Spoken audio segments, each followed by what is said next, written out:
Assalamu alaikum wa rahmatullahi wa barakatuh, and welcome back to online classes of Iqra Faz Boys Secondary Schools and Colleges, our project of Iqra Education System.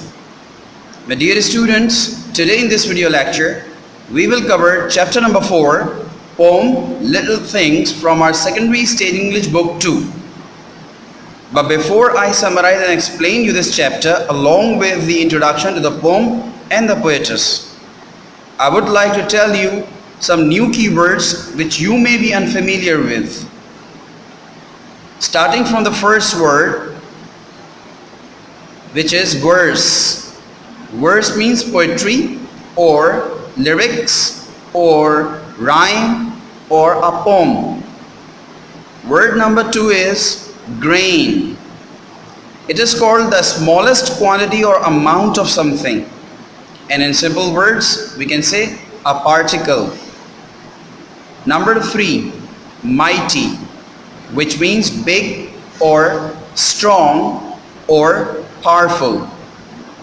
Number 4, pleasant, which means enjoyable or nice or delightful.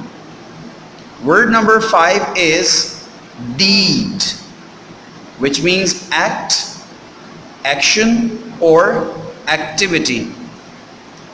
The last word is Eden, which means paradise or heaven. We will now move on to introduction to the poem. The poem Little Things is an inspirational poem about the value of living in the movement and about the power of small acts of kindness. Written in the 18th century by Julia Carney, the poem tells how little things possess the power to change the world and how each little effort matters. The poem in the secondary stage English book 2 is a shorter version of this poem before you on the screen. Little drops of water, little grains of sand, make the mighty oceans and the pleasant lands.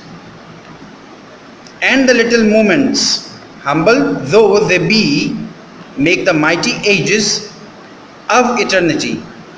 So our little errors lead the soul away from the paths of virtue into sin to stray. Little deeds of kindness, little words of love, make our world an Eden like the heaven above. I will now give you a brief introduction to the poetess Julia Carney.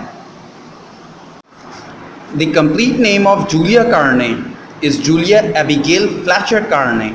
She was an American poetess born in Boston on 6th April 1823.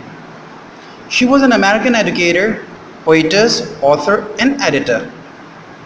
Remembered for her poem Little Things, many of her poems were set to music and published in school textbooks for more than half a century.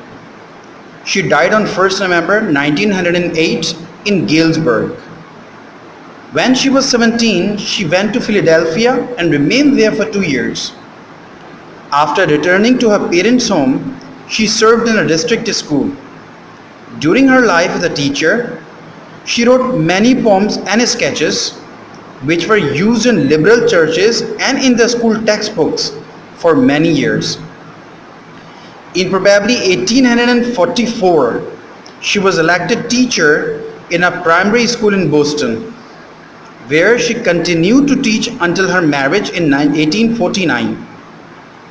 She was deeply interested in the reform movements of the time and often wrote on their behalf.